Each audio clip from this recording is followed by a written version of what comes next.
Hey, everybody out there on Facebook Live, everybody on Facebook that's watching. So, I wanted to talk today a little bit about something that came up for me. I was thinking about my name, Robert, how Robert has so many nicknames: Robert, Bob, Bobby, Robbie, Bobbert, Roberto, all the nicknames that people have called me over the years. And I was thinking about um, lasting change, because it's for so many years I did the same, and I still do, like all of us do the same things over and over and over again, and kind of expect different results in a lot of ways. And there's always something that there is to grow and to change and to be better at. But I was thinking about where I used to be, which was, wow, that's a far cry from where I am now, and the things that I used to do. But what happened? How did I make any kind of lasting change?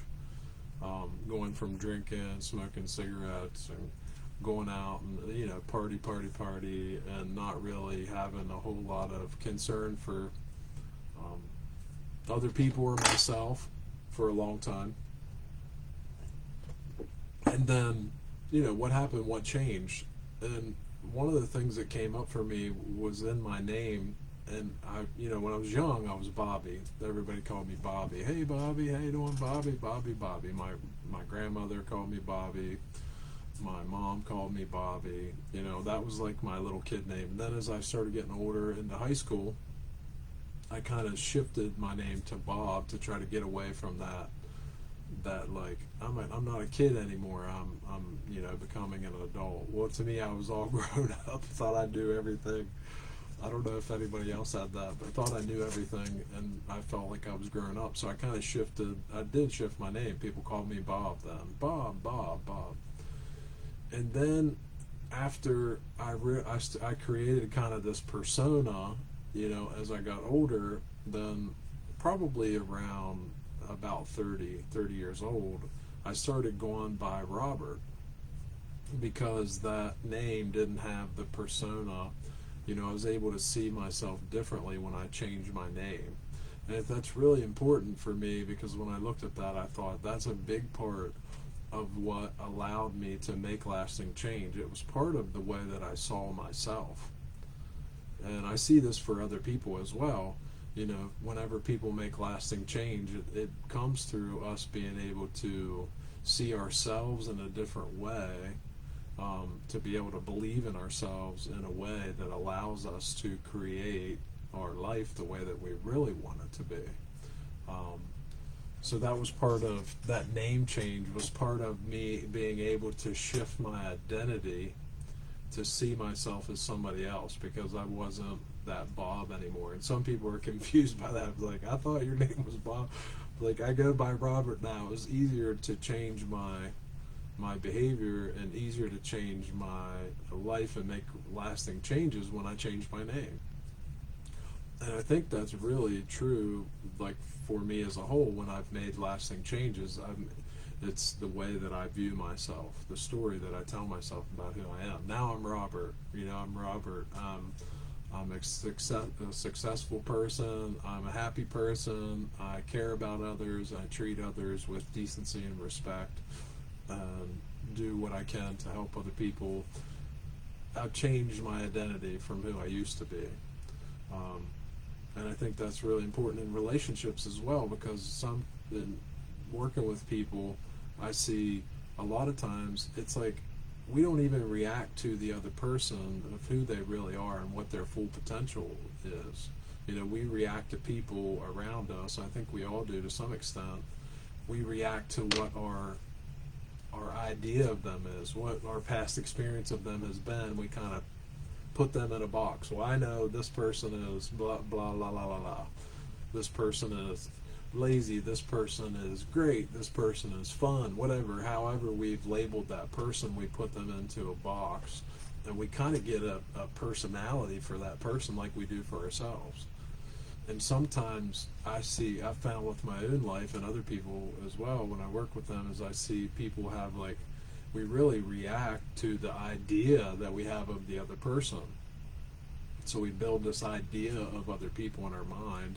Some people call it, I've heard it called an imago, or like an image of personality that we have in our mind for this other person.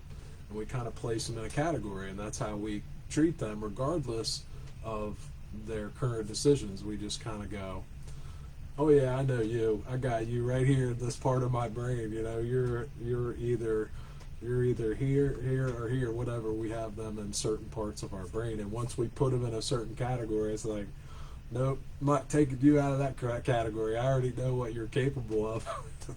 And thank goodness people don't, not all people, but I don't judge myself for my past behavior, because in the past, you know, I did a lot of crazy things, and a lot of stupid things, and a lot of things that are just insane. You know, that whenever I was drinking and acting crazy, it was just a terrible life, and I paid the price for that. And you know, that's one of my beliefs: is people pay the price. We don't have to make people suffer, because they're going to suffer on their own accord. They're going to bring suffering to themselves with their actions. You know, and that's one of the beliefs that I live by, because when I go out and try to make revenge on people, I used to do that. You know, I've heard somebody say his ex-wife, he wanted, at one point he wanted to put rattlesnakes in the back of her car. I was like, never went to that, but my heart goes out to people that have had those thoughts, because I feel like, you know, the thoughts that we think, we get to suffer with those thoughts. I mean, wanting to do damage to other people, it brings damage to us on the long run, to everybody. But anyway, I'm getting off track. What I wanted to talk about was the personal change, and how I changed how I saw myself.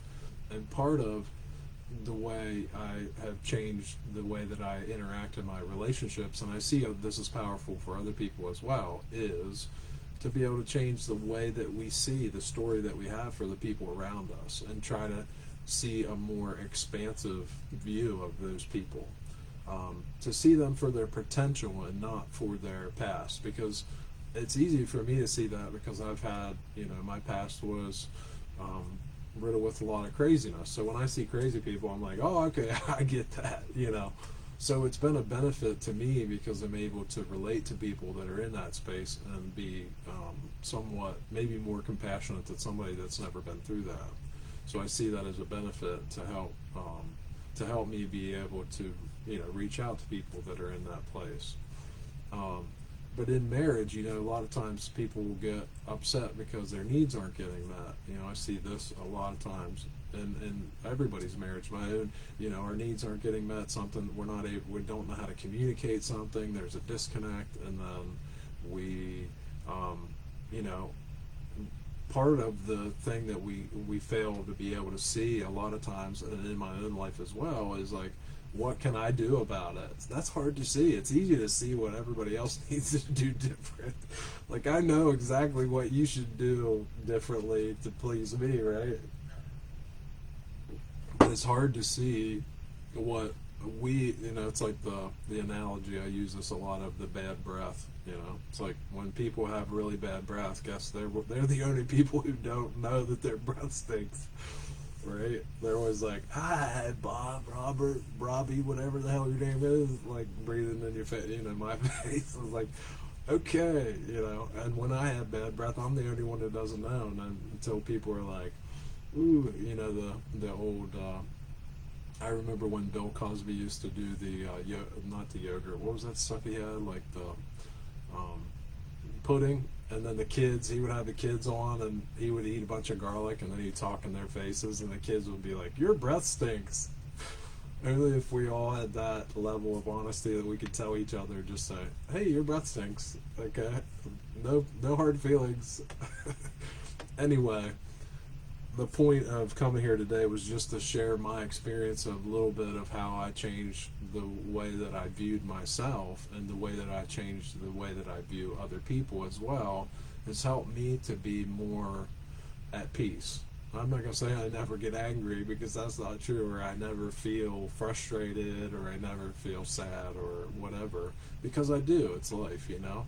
But I will say that I feel at peace more often, and I'm able to connect with people more easily because of that tool. of being able to learn and to see people differently and have a different story for people. Because I think a lot of times our limited story, it's almost like our limitations that we place on other people because of what we've seen their behavior in the past, maybe, at least for me, maybe this isn't for you, but for me, limits my ability to really feel peace, to really feel joy, really feel connected to other people, because of those thoughts. Like, oh, I know old Charlie, I know what he does. He's one of those, you know what, and he just does this kind of stuff, and he's never going to change because people just don't change. And all these stories, you know, that when we start to get identities for groups of people as well, that it can really limit us to really feel joy and feel happiness and feel good about life in general. So anyway, I wanted to come here and talk about that because I think it's a really one of the most powerful things that I was introduced to, of how to see myself differently and how to see others differently to allow me to feel better ultimately. Because what do we do anything in life for? It's just to feel good, right? I mean, we work to get money so we can buy stuff so we can feel good, right?